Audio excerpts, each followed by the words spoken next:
But I think in amongst all of this, where it comes back to for me is around trust, and that I think is almost everything now. And I think brands understand that and are working towards that. Now, it doesn't mean that individuals can't have high levels of trust, and they build certainly very trusted, credible communities. But I think doubling down on that when it comes to content, particularly if you're in niche or specialist areas, being a trusted voice still is incredibly important. Sort of almost everything really that that's the brand or that's the content provider that you can go to and trust. I think becomes really important, particularly in the medical space.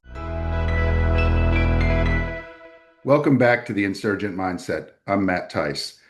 This is a podcast about challenger thinking in a world shaped by disruption. In each episode, we explore the strategies and leadership mindsets that help businesses break from the pack and stay ahead in fast-changing markets. You'll hear conversations, case studies, and insights from leaders who are applying these mindsets to thrive in an uncertain environment.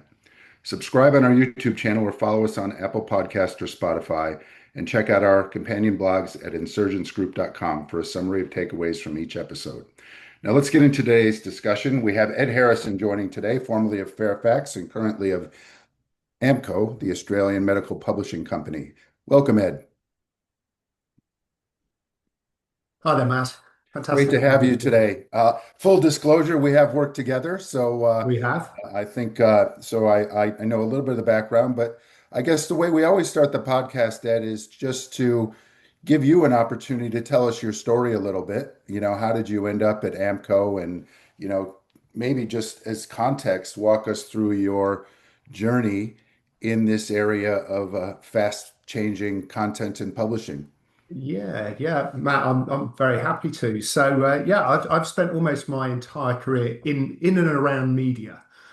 In various forms, and a lot of that lately around the sort of the technical and digital parts of media. But yeah, I came up through the commercial side, the sales side of the business, and I guess the first significant role that I took on, where change was really starting to accelerate, was the Fairfax Media role. So I was the commercial director there, initially on the digital side, and then across the entire business. So I was there really at that peak period of newspaper circulation, frankly, collapsing. And it happened very fast in Australia. It was sort of a slower decline elsewhere in the world. But Australia, it was later. And when it happened really, really quickly. So I was there really and seeing a large organization with immense history and a really important organization to society here going through this incredible change. From there, I went to Yahoo. It was Yahoo 7, so this joint venture, really interesting joint venture. We had the global platform of Yahoo and all the content of Channel 7. And it was, again, when everything's starting to digitize. So we were starting to bring streaming online and look for advertising solutions there. On from that to Isentia, which some people might know as media monitors back in the day. And again, a business tasked with monitoring all media and providing information to corporates, particularly PR firms. Again, going through enormous change in terms of dealing with all of the media that previously had been recorded on videotape and sent off to clients was now being delivered in real time. So yeah, again, a really big change program. From there, in fact, now I'm in the publishing business. So AMCO is a healthcare medical data business. So we have one of the largest and most accurate databases of doctor information in the country. And on the side of that, we have publishing as well. And the Medical Journal of Australia, so the premier medical publication in Australia is within our business. And again, that's been around for a very, very long time, but also facing some incredible pressures now. So we're just dealing with that and finding a way forward in this changing world.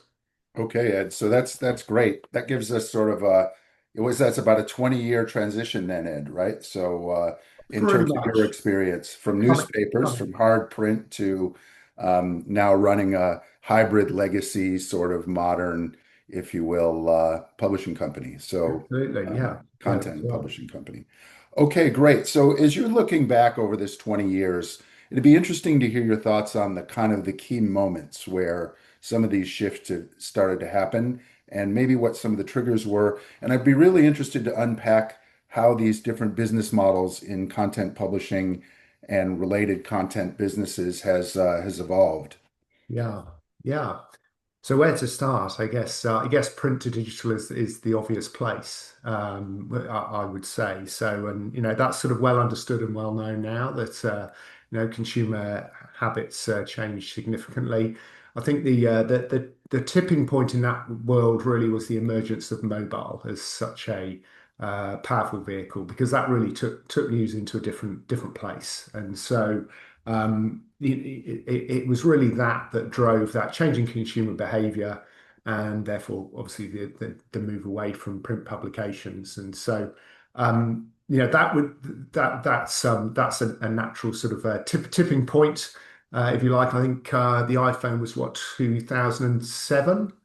But I Coming don't for think 20 years. yeah, well, there we go. That's 20 years. Yeah, so you called it 20 years. So, but it really took at least a couple till people really woke up to the potential power of mobile, the change it was truly going to have. Certainly, there were a lot of people in denial, certainly in the publishing world, that a mobile screen could ever deliver an experience that would come remotely close to a print publication, whether it was a magazine page or a newspaper page, particularly a big broadsheet page.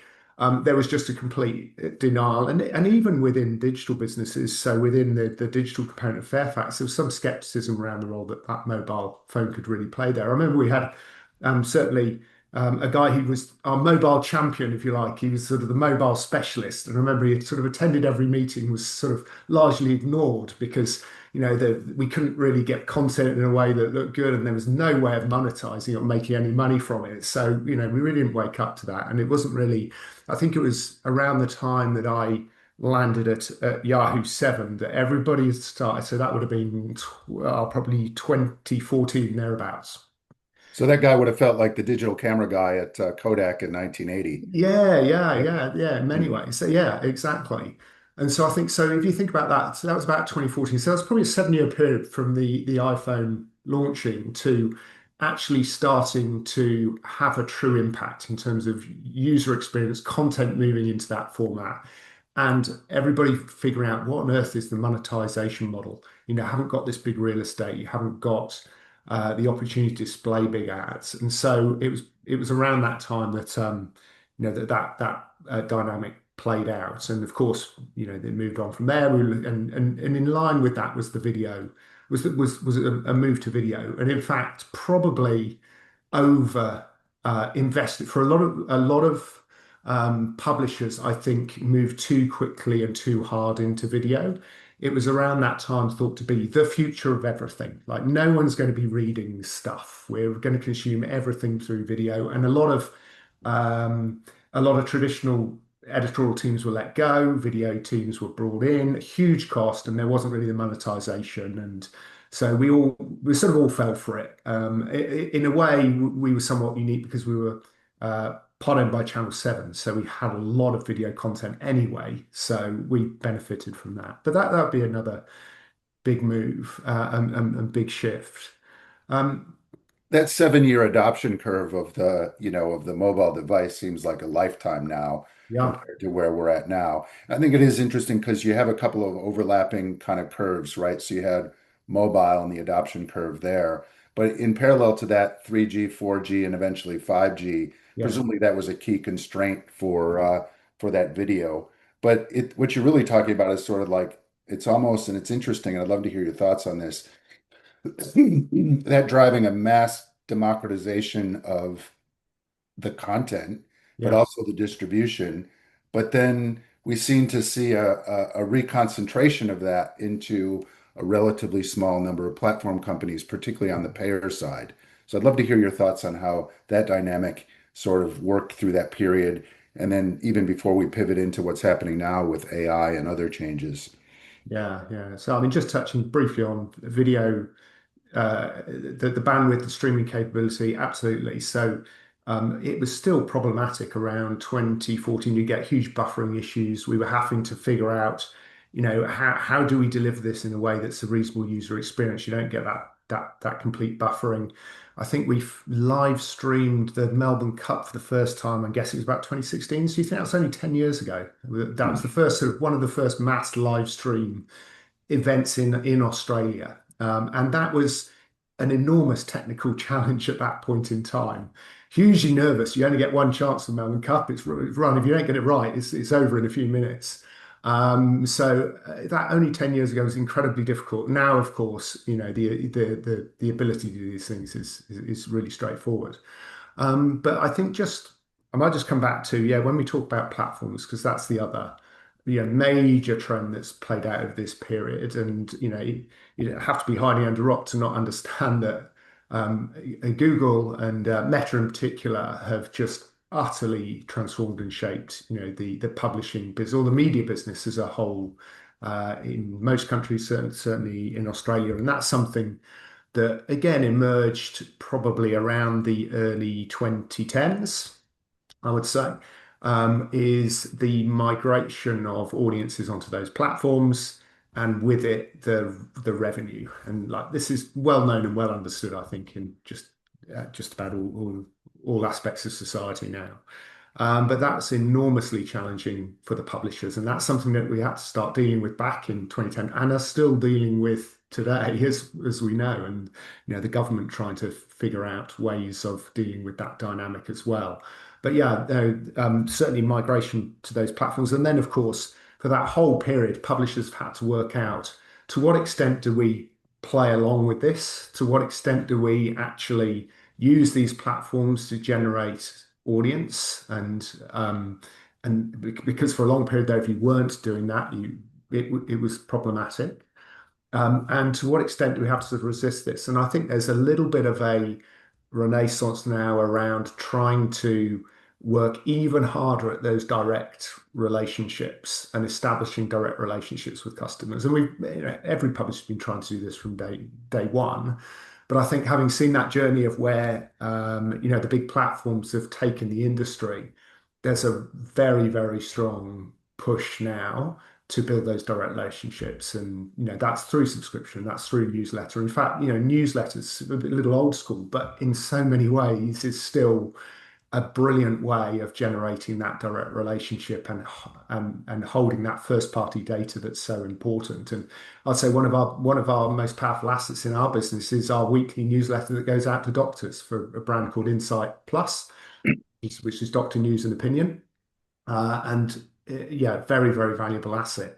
That comes with its own challenges, and maybe that's a discussion for another day around getting emails through and through servers and through firewalls in the current world. But those sort of tactics now are really important. Okay, so and now we're sort of pivoting into this new sort of era. So we live in a world where very platform centric content, we haven't talked too much about content, but content isn't necessarily concentrated in the Fairfaxes of the world. It's almost Mhm. completely disaggregated Yeah, to millions and tens of millions, or maybe tens of millions of people doing it, like us here today, and yeah. a few thousands who are the real influencers. But like almost every industry. But I think it's interesting that that's changed, and then AI comes onto the scene, right? So, we have this situation as you described where the platforms control the money, right? A lot of the content has been again decentralized or democratized out to the people creating it. So I would have thought that that kind of connectivity that you mentioned between the publisher and the audience is much more fragmented than it used to be, much harder to kind of create that stickiness. And we were talking, Ed, before this started up. A great example, the Sloan Management Review, which has just decided to shut shop, MIT's flagship business publication. I thought that was really interesting, kind of almost as a milestone to you would have considered that they would have had a very strong connection to that audience. And I guess that really just leaves HBR mostly at the top of that sort of in that rarefied space of publishing for our audience almost, Ed. So I just love to hear your thoughts on how content has evolved and what that means. Yeah, yeah. Sort of where to start on that. So that's yeah, very, very broad. And I think for a lot of publications, I think that although some of these publications themselves might be closing, it doesn't mean they're not creating content. So my understanding of MSA, they'll still continue to create a lot of content, just not in that publication form, right? So it will be webinars, it will be podcasts. There are other avenues for generating content and getting it out there. And of course, the huge emergence of a creator economy has been absolutely sort of fascinating, and the platforms are available for everybody to be able to do this. But I think in amongst all of this, where it comes back to for me is around trust, and that I think is almost everything now. And I think brands understand that and are working towards that. Now, it doesn't mean that individuals can't have high levels of trust, and they build certainly very trusted, credible communities. But I think doubling down on that when it comes to content, particularly if you're in niche or specialist areas, being a trusted voice still is incredibly important. It's sort of almost everything really that that's the brand or that's the content provider that you can go to and trust. I think becomes really important, particularly in the medical space. And yes, there is this sort of disaggregation, but if you look at there's still large in many ways, the world is polarizing a little. So you've got in the publishing world the big global guys who still can benefit from scale. So it is, The Economist and any of the big global newspapers who have scaled content that's unique enough that they can really be charging for sort of subscription. And then you've got at the other end niche publishers, or specialist publishers, of which I would say we are one, Mm. that are serving a very particular audience and adding value in that space. And I think what the industry's lost is all of that middle ground. So if you're creating anything that's remotely commoditized, then yeah, it's going to go because there's so many other people that can do that, and there really isn't space for that. So, as I say, you need to be operating at scale where you can do something very unique, or niche where you can do something very unique, and that seems to be the way the industry's largely traveling around, sort of thinking about content production. Interesting. I'm glad you brought up The Economist because it's kind of quite an interesting model and full declaration here. I'm a huge fan in both the print and the especially their Okay. sort of podcast format, Yeah. weekly Yes. distribution. Love it, right?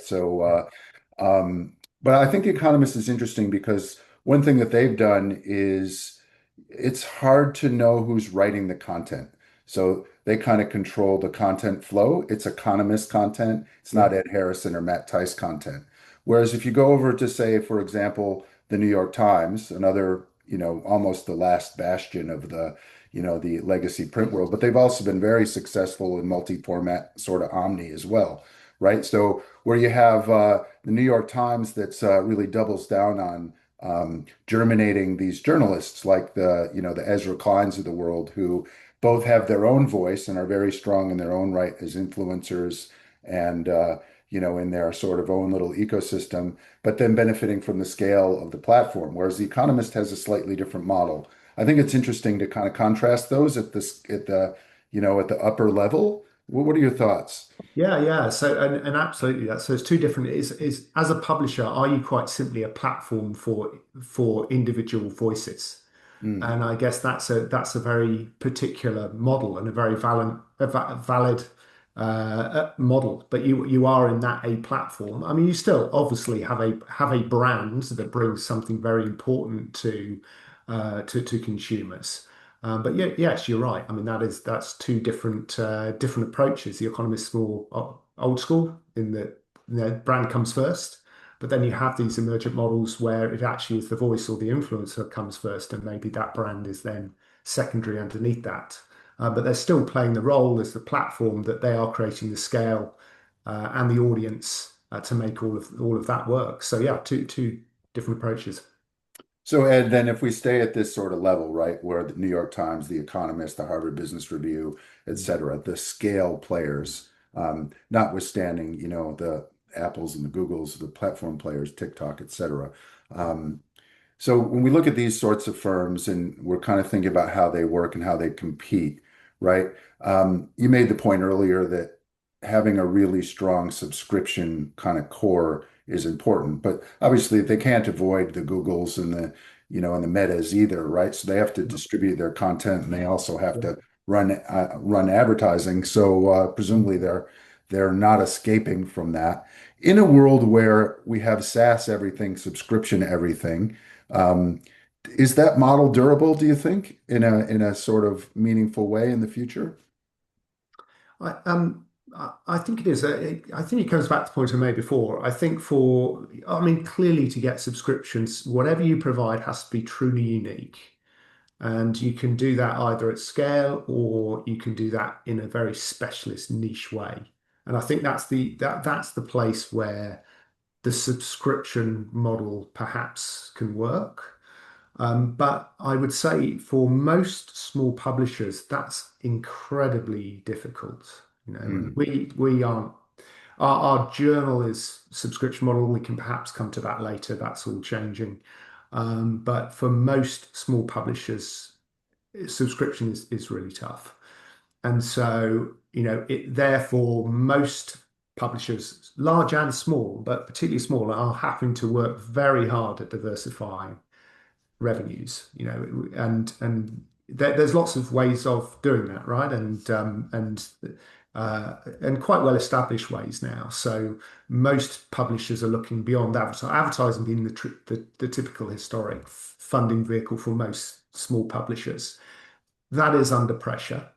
Advertising is under pressure for a whole heap of reasons, as I say, in part because the platforms take such large share of that market, in part because I think there are question marks around the efficacy of advertising in certain environments. There's a whole heap of challenge around how you measure the impact of that.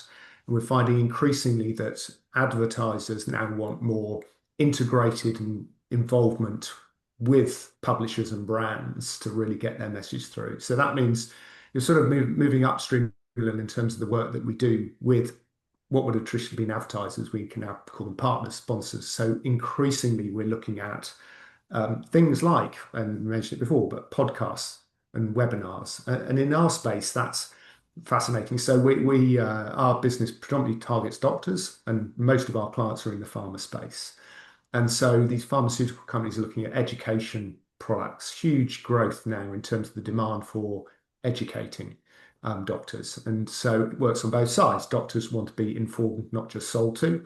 They want to make sure that if they're spending that time, then value is being added. And so the pharmaceutical companies are working with us on programs of work that, again, particularly in this webinar space, but also it extends to supplements and special issues where we're providing what I would call educational content. And that opens up a revenue stream that's quite distinct from, let's call it transactional advertising revenue and very useful.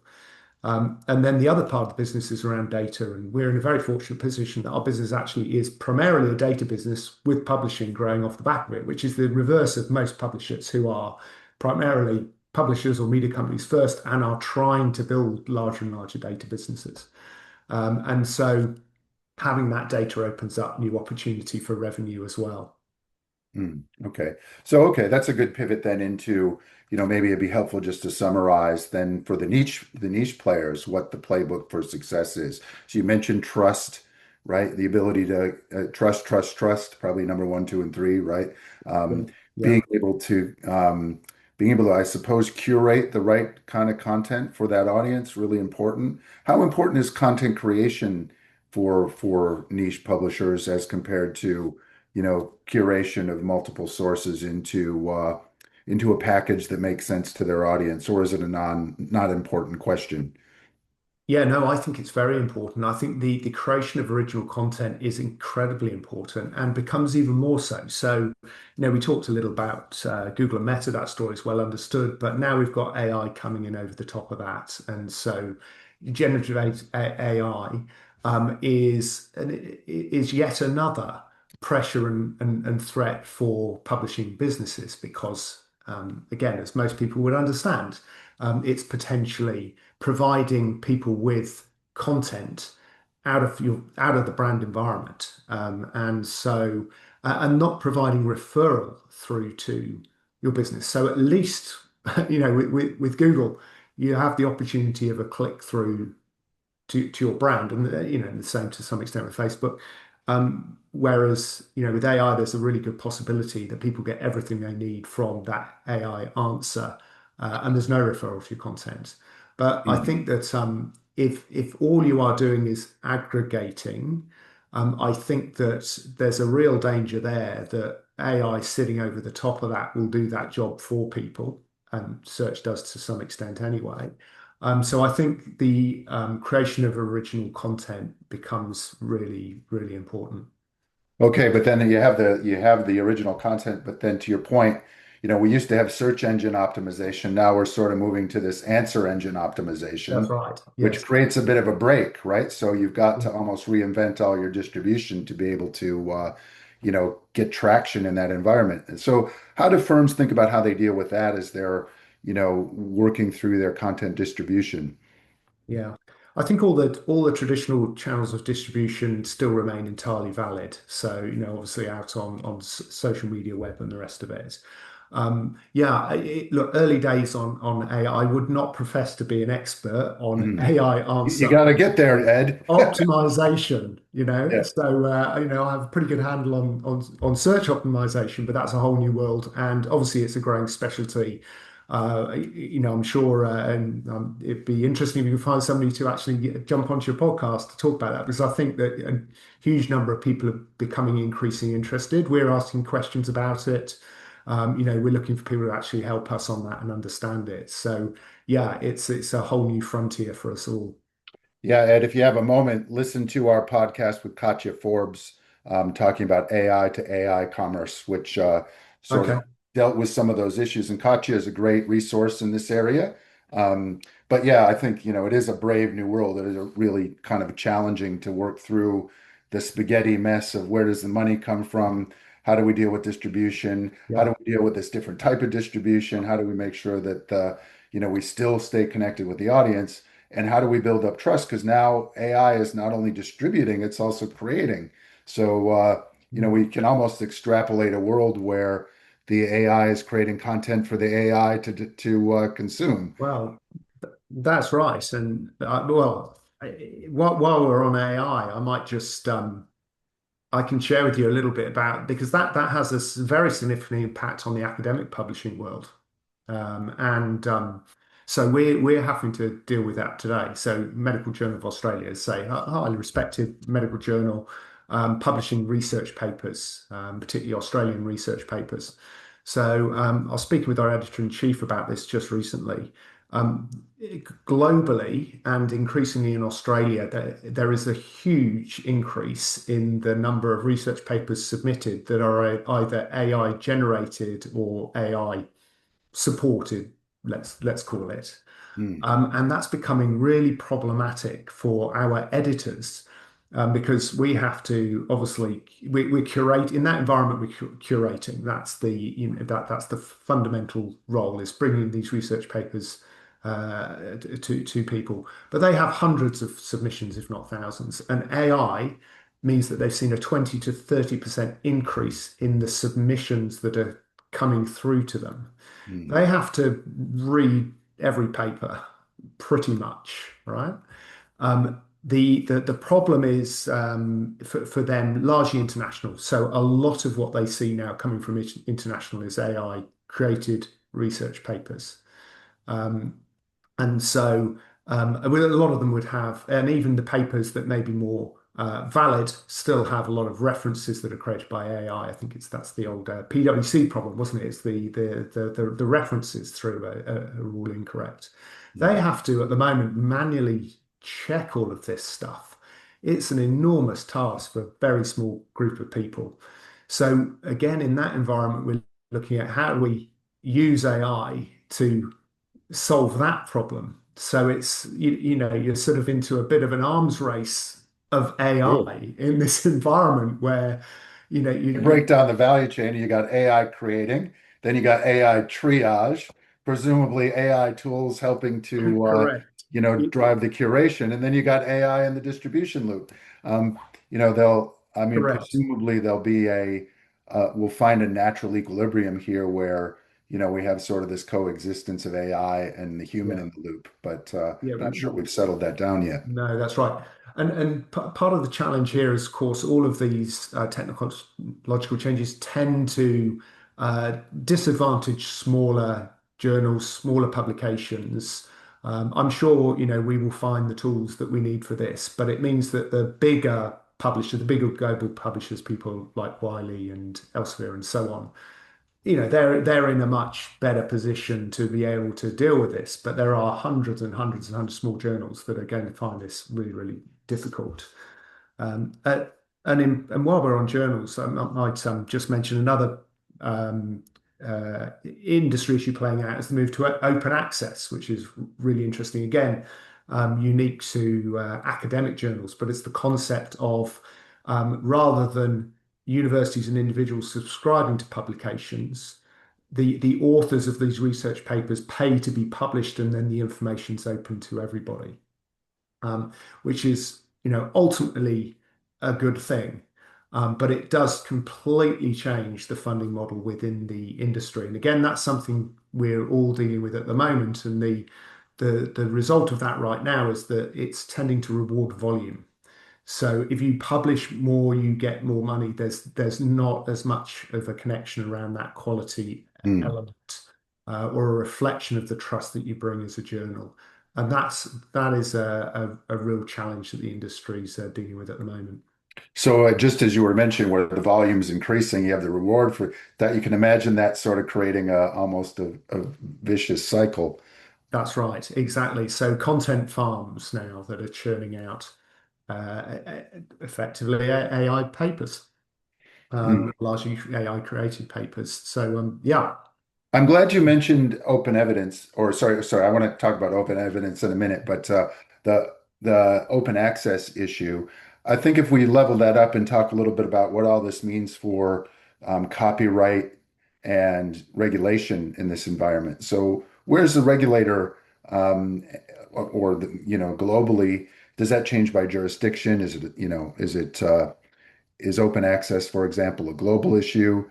But more broadly, how do we deal with the copyright challenges in this environment? Yeah, the answer is very tough. So yeah, open access is a global phenomenon, global trend. I mean that's playing out everywhere.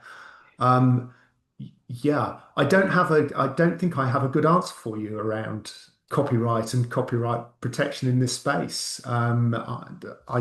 I know certainly that larger organisations, certainly News Corp, have been very active in terms of looking to protect their IP or their copyright in the um, AI environment, or the Gen AI environment. And I know that that is playing out today. I think as smaller publishers, we're just along for the ride. We are not in a position to really be fundamentally changing those dynamics, but organizations like News Corp can have a go, and they will, as they put pressure on government to get revenue from the platforms previously. So yeah, it'll be really fascinating to see how that plays out. Interesting. There was a case, I believe I saw it yesterday morning, or could have been this morning, I think, where CNN, and please don't quote me on this, anyone, but where CNN, I believe, was entering legal action against Perplexity for some copyright violation, and which obviously that'll level up in a sense that this is the challenge of the age, where, the perplexities of the world, and their brethren are hoovering up all this content to train their models, and to what degree is that fair, is a really interesting question. I mentioned a minute ago open evidence, and maybe here in Australia, Heidi might be a similar example. I'd be curious your thoughts, on these models and how they're evolving, where, kind of it's almost where traditional content providers like the BMJ, or the Medical Journal of Australia, are now linking up with these more next generation distribution partners, or AI centric platform providers like Open Evidence. They have some $2 or $3 billion US dollar valuation. What are your thoughts on kind of the future of publishing and how it aligns to this new world. And maybe, the Heidi and the open evidence examples, at least in your space, are really indicative of where it might be heading. Yeah, yeah. I think, uh, Matt, for us, it's very early days around all of this. We're to a certain extent being led by our partners or informed by our partners. So bear in mind that the dynamic that plays out is that we all use global publishing partners as individual journals. So we partner with Wiley. And it is they who then take responsibility for the deals with universities to bring in that open access revenue. And really, it is they that are setting some of the terms with the various AI players in terms of access into those to those models. We currently don't participate in that, and that's something that we're reviewing at the moment. So we don't allow the MJA content to be used for training any of the models. Mm. But with the publishers like Wiley, it's a bit of an all or nothing. So we either need to agree that they control that and they allow whichever providers they see fit to use that content, or we don't participate at all. And I think, we are frankly in the debate right now around what are the pros and cons of participating in that. But again, I just emphasize as a single journal, you really You're a don't minnow. have leverage Yep. in this space. You Mhm. just have to take it Yep. or leave it. And that's really where we are today. Okay, terrific. So I guess to kind of wind down a little bit, Ed, let's talk a little bit about this is the Insurgent Mindset Yeah. podcast, right? So Yes. our goal is primarily to educate leaders to help them kind of develop a challenger mentality and think through how to bring these insights from disrupted industries into their businesses to help them compete better, Yeah. right? So, what are some of the things that you've learned in these different sort of areas? We talked about content, we talked about distribution, we talked Mm, about television, we talked about print, right? So, you've got a pretty mm, wide sort of perspective here. mm. And as you're looking ahead to the industry and giving advice to other executives that are dealing with these challenges, what are some of the general principles that you think would be really valuable to impart? Yeah. Yeah, and I've spent plenty of time reflecting on this, and every new job you take on, you think, well, how can we do it better this time? So Mm, yeah, I think one of the big things that stands out for me is really respecting the legacy business that you're in. So almost all the business I've been in, we've had an element of legacy to it, and we're trying to build something new. And that to get the business into that new place, you need a lot of excitement and energy around what that new vision is, where we're taking everything. But at the end of the day, there are going to be some winners and losers through all of that process. But I think it's really important. Excuse me. I think it's really important to respect the fact that the people in the current business are the people who've built largely a very successful business. And it's usually external factors that are impacting the performance of that business. Not that they've done a bad job. sure. It's not that they're bad at anything or not good at anything. They've been very good at doing that thing. It's just the external factors that have an impact. So I think having a large amount of respect for those individuals and really also working to a certain extent to protect that bit of the business because more often than not, it's that bit of the business that's funding everything you want to do in the future. And Mm, it's getting that balance right, obviously. And certainly we dealt with that a lot at Fairfax. To what extent do you move resources out of the print business that's still generating 80% plus of the business? Becomes a real challenge. okay. So I would say that would be one of the things. Excuse me, I just need to take a quick drink of water here, Oh, Matt. that's fine. That's all Hold good. my throat 1 second. Sorry. Yeah, that's better. Okay. Okay. So you were saying then respect the former business. So I It's think, yeah, really the engine respect. that created how you got here. It's obviously going to fund the future, and it's important to help people through that transition. Okay. Yeah, I think so. The other thing that's a little bit related is everybody comes really, really excited about the new thing. And um, I think that you can get very distracted with the excitement of it. So all the new innovation bits and pieces, all the things that look good for PR purposes, all the things that look great on a board deck for investors, the really sexy things. But it's often some far more basic changes and improvements that are really the thing that drives the business. So really understanding that. So I'd use an example of at Isentia, everyone wanted to see us doing new social media listening techniques and tools and the rest of it, which is great. And yes, it's necessary. And we got very, very focused on delivering all of that, where fundamentally it was some basic changes to the workflows within, we provided tools for PR and comms people and their workflows. It was basic changes to their workflows that were where all the value was, not necessarily in this new sort of great new exciting thing that everybody was focused on and wanted us to be talking about. So yeah, I think that's another one. What's about? I would say the other one is appealing to logic isn't always the way to go. Sort of it can be tough, and I would love to say, consulting decks that work for boards and work for senior management aren't always the best tool for getting other people over the line on these things. And I've seen groups of people thoroughly confused coming out of some of those sort of styles of meeting. And it's really bring it down to earth. And it comes back to that sort of corporate speak and all of those sort of things that we become very used to in senior management roles. But as that goes further down through the organization, it resonates less and less and less and potentially can cause an awful lot of confusion for people.